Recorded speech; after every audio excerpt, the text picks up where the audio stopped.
Hello दोस्तों, आपका स्वागत है आपके अपने YouTube चैनल ट्यूटर या सारस पर। जैसा कि आप लोगों को पिछले वीडियो में कबीरदास, सूरदास, तुलसीदास और बिहारी के बारे में बताया गया था, वैसे ही आज आप हम लोग पढ़ेंगे महादेवी वर्मा के बारे में। ये छायावादी पूछा जाता है एग्ज़ाम में कि महादेवी वर्मा या सुमित्रानंदन पंत, निराला और जयशंकर प्रसाद ये किस वादी के कवि हैं। तो इसमें होता है छायावादी कवि हैं जयशंकर प्रसाद, सुमित्रानंदन पंत, निराला और महादेवी वर्मा। तो आज हम पढ़ेंगे महादेवी वर्मा के बारे में। रहस्यमय गीतों की अमर गायिका, आधुनिक युग की मीरा महादेवी वर्मा का जन्म सन 1907 ईस्वी में फर्रुखाबाद उत्तर प्रदेश में हुआ था। इनके पिता का नाम गोविंद प्रसाद वर्मा, जो कि भागलपुर के एक कॉलेज में प्रधानाचार्य थे, और इनकी माता का नाम हेमरानी वर्मा था, जो एक हिंदी की विदुषी और धार्मिक स्वभाव की थी। महादेवी वर्मा को मीरा के नाम से इसलिए जाना जाता है क्योंकि ये जो श्री कृष्ण के बारे में या श्री कृष्ण के प्यार में इतने पागल थी कि उन्हीं के रिलेटेड ज़्यादा इन्होंने अपने क्या लिया, रचना किया है। आगे आप लोग को बता दें कि इनकी जो महादेवी वर्मा की प्रारंभिक शिक्षा इंदौर, जो कि मध्य प्रदेश में पड़ता है, वहाँ पे प्राप्त हुई, और इनकी उच्च शिक्षा इलाहाबाद, आज के समय में प्रयागराज जिससे कहा जाता है, वहाँ से इन्होंने पूर्ण की। इलाहाबाद विश्वविद्यालय से इन्होंने एमए करने के उपरांत, यानी एमए करने के बाद प्रयाग महिला विद्यापीठ की प्राचार्य भी नियुक्त किया गया था इनको। इलाहाबाद, जो कि आज के समय का प्रयागराज, से प्रकाशित होने वाले चांद मासिक पत्रिका की संपादिका भी ये रही हैं महादेवी वर्मा। अधिकतर एग्जाम में पूछा जाता है कि चांद जो मासिक पत्रिका थी वो कहाँ से संपादित होती है। तो ये आप लोग ध्यान रखिए कि ये इलाहाबाद से ही प्रकाशित होती है, जो कि आज का नाम अगर प्रयागराज भी हो एग्जाम में तो यह आप कंफ्यूज ना हो कि इलाहाबाद और प्रयागराज में कुछ अंतर है। तो जो ये चांद पत्रिका थी, मासिक पत्रिका, ये हर महीने आती थी। इसके ये क्या थी, संपादिका थी। और इस महान कवि की मृत्यु 11 सितंबर 1987 को इनका निधन हो गया, और कुमायूं विश्वविद्यालय ने इनको डीलिट की उपाधि दी थी। जो कुमायूं विश्वविद्यालय था, ये महादेवी वर्मा को डीलिट की उपाधि दी थी, और इनको राष्ट्रपति से पद्मश्री से सम्मानित भी किया गया था। और इनको ज्ञानपीठ पुरस्कार, ये बहुत इंपॉर्टेंट क्वेश्चन है जो कि हम लोग के एग्जाम में पूछता है कि यामा किसकी रचना है। तो यामा हमारी महादेवी वर्मा की रचना है, और इसी में इनको ज्ञानपीठ पुरस्कार सन 1982 ईस्वी में इनको मिला था। और उत्तर प्रदेश सरकार द्वारा इनको भारत भारतीय पुरस्कार से सम्मानित किया गया था। इनकी रचनाएं जो कि हमारे एग्जामों में पूछी जाती हैं, अधिकतर एग्जामों में पूछी जाती हैं कि मेरा परिवार किसकी रचना है, तो महादेवी वर्मा।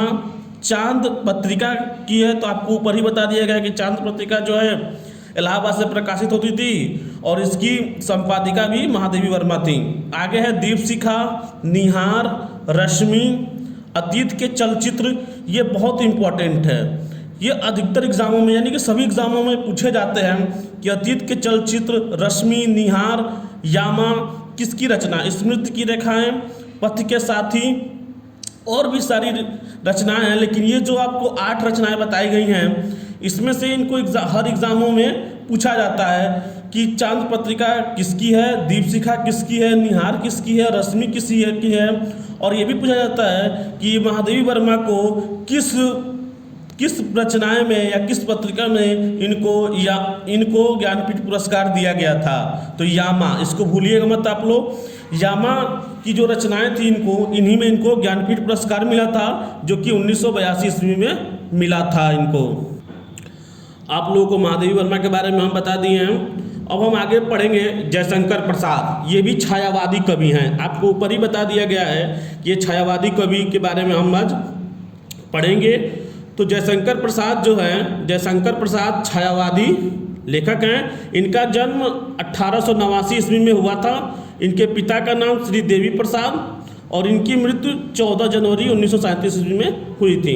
ये इसलिए हम एक जगह लिख दिए हैं क्योंकि ये बहुत इंपॉर्टेंट होता है और ये बीच में आता है तो बच्चे भूल जाते हैं, इसलिए इनका जन्म पूछा जाता है। तो आपको 1889 ईस्वी में पिता श्री देवी प्रसाद, मृत्यु 14 जनवरी 1937 ईस्वी में।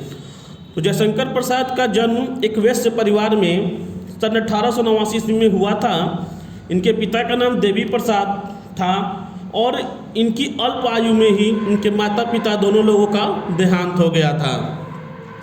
कामायनी जो जयशंकर प्रसाद की रचना है, इस महाकाव्य में इनको मंगला प्रसाद पारितोषिक से सम्मानित किया गया था। और जो एक कामायनी महाकाव्य है, इनकी रचना ये बहुत ही प्रचलित हुई और इसमें इनको क्या किया जाता है, हर एग्जाम पूछा जाता है कामायनी किसकी रचना है। तो कामायनी जयशंकर प्रसाद की रचना है, इसको आप लोग कंठस्थ कर लीजिएगा, ये इंपॉर्टेंट है, हर एग्जाम में पूछता है।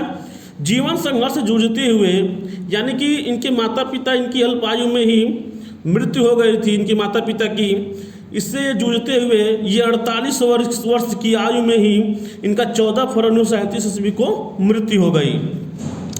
अब आइए इनके बारे में बताते हैं कि इनकी रचनाएं कौन कौन सी थी। इनके प्रसाद जी की कुछ श्रेष्ठ ये कवि, नाटक, निबंधकार तथा आलोचक थे। जयशंकर प्रसाद जो थे वह एक श्रेष्ठ कवि भी थे, नाटककार भी थे, निबंधकार भी थे और आलोचक भी थे। अब इसमें इनकी है जैसे चित्राधार, कानन कुसुम, करुणालय, महाराजा का महत्व, प्रेम पथिक, आंसू लहर, झांसा, कामायनी। कामायनी जो है इनकी महत्वपूर्ण काव्य कृतियाँ हैं जो कि हर एग्जाम में पूछी जाती है कि कामायनी एक महाकाव्य है, यह किसकी है, तो ये जयशंकर प्रसाद की है। उसके बाद से आते हैं नाटक के बारे में। इन्होंने नाटक भी लिखा था जैसे चंद्रगुप्त, स्कंदगुप्त, अजातशत्रु, राज्यश्री, विशाख, ध्रुव स्वामिनी, जयमेजय का नागयज्ञ, एक घूंट आदि इनकी प्रसिद्ध नाटक है। अब आगे इनके उपन्यास के बारे में देखते हैं कि कंकाल, तितली, ये इम्पोर्टेंट है। तितली अधिकतर जब पूछा जाता है कि तितली उपन्यास किसका है, तो ये जयशंकर प्रसाद का है। कंकाल भी पूछता है तो कंकाल भी आपका जयशंकर प्रसाद का है। अब आते हैं कहानी के बारे में, क्योंकि कहानी भी एक एग्जाम में पूछा जाता है। जैसे डीएलएड थर्ड सेमेस्टर के पिछले पेपरों में या उसके पहले पेपर में पूछा गया था कि ये कहानी किसकी है, छाया किसकी कहानी है, आकाशदीप किसकी कहानी है, आंधी किसकी कहानी है। तो इसके बारे में हम आप लोग बताते हैं जैसे आकाशदीप, इंद्रजाल, प्रतिध्वनि, आंधी, छाया, सलीम इत्यादि ये जयशंकर प्रसाद की कहानियां हैं। ये जो कहानी आप लोग को बताई गई है यही इम्पोर्टेंट है और ये हर एग्जाम में पूछी जाती है। अब आप लोग को अगर ये वीडियो अच्छा लगे तो इसे अपने दोस्तों के साथ शेयर करिए और अधिक से अधिक लाइक करिए, कमेंट करिए और कमेंट में हमें बताइए कि आपको वीडियो कैसा लगा। धन्यवाद।